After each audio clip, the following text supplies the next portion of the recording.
Games, please go to NBAGleague.com or visit the NBA G League app. Set your daily alarm for 2:55.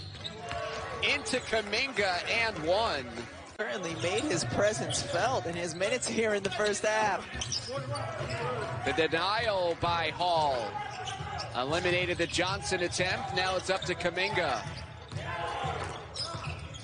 Jonathan Kuminga, fade away, gets the bounce.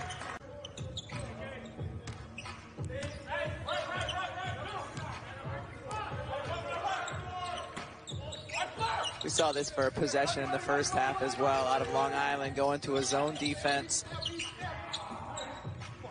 Jonathan Kuminga, his first points since the half. He runs the floor, he moves his feet well. A team is going to find a place for him.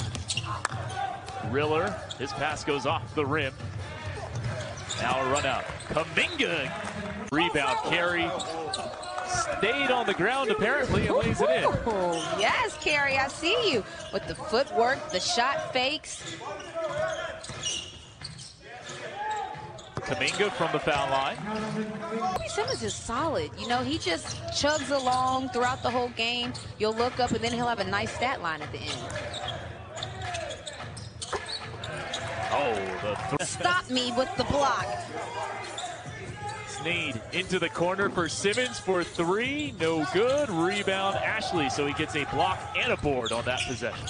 And going back to your point, when you watch him play, you do get confused to what's not allowing him to get to the next step or the next level, because he looks great out there right now.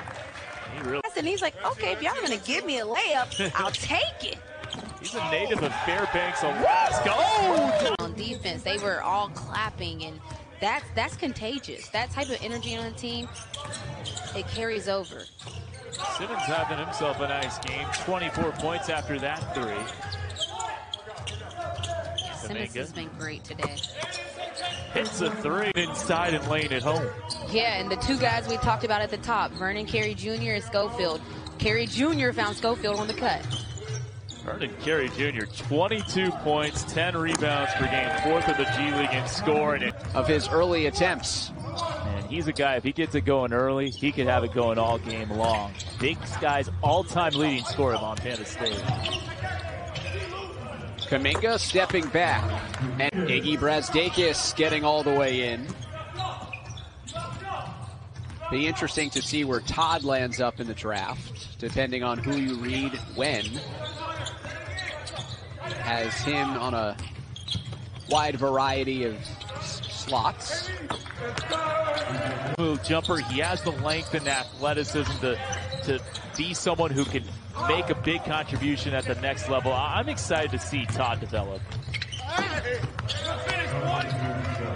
And just to complete the thought on Jalen Green, 4 first half assists. He's been a willing passer in the opening half.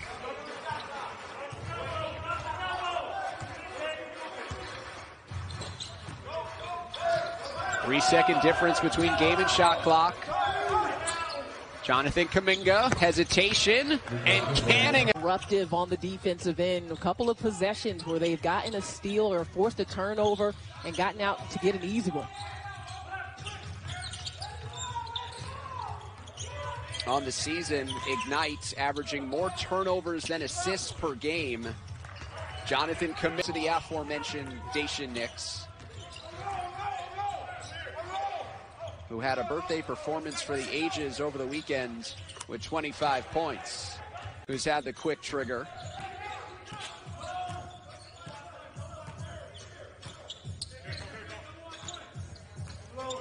Nix running the show and finding Kuminga. Watch there by Jared Utoff. Kuminga spinning, leaning in, and a nice finish. Out there. Well, we've got a while to go. You got to keep that endurance up because you're 2 players short in the rotation. So we'll see what this looks like in the fourth quarter.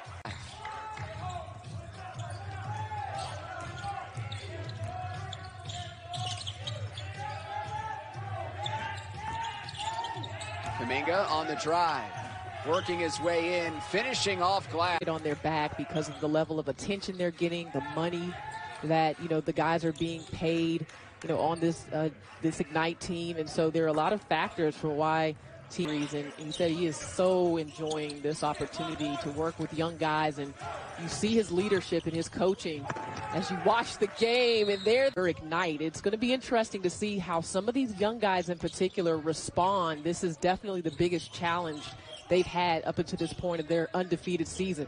Two statistical storylines that we established at the start have both been in Erie's favor.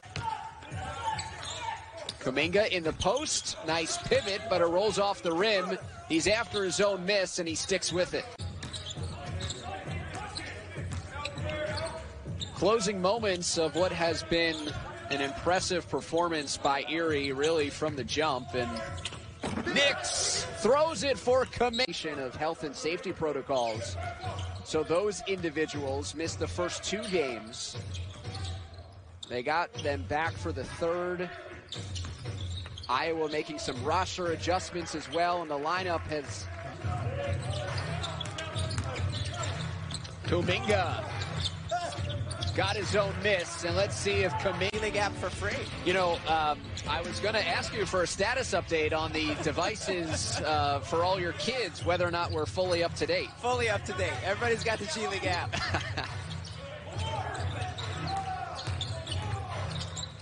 Kuminga, end of shot clock, banks it in for a tie. Stauskas misfires.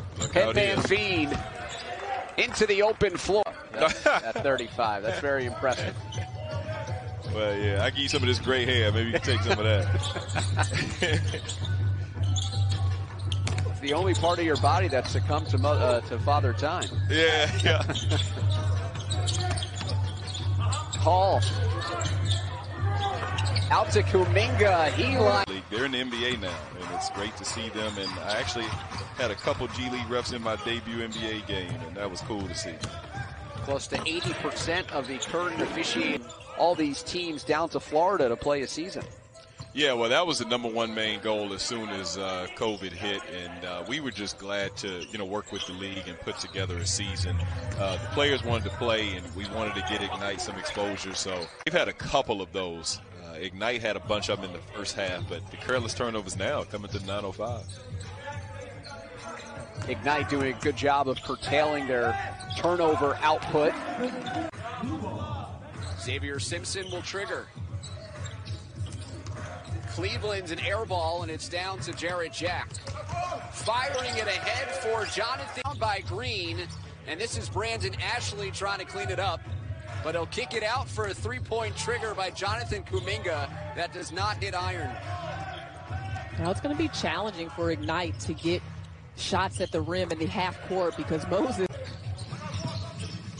Excited to see how this group in particular works together with Kuminga, Green, Nix all on the floor at the same time. Ski realizing that he had 2 defenders. They didn't go all the way in for the trap, just a soft kind of double there, and he knew someone had the trip to the line to shoot 1 free throw worth 2 points.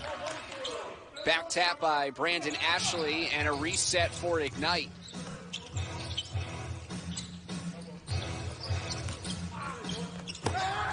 All the way in.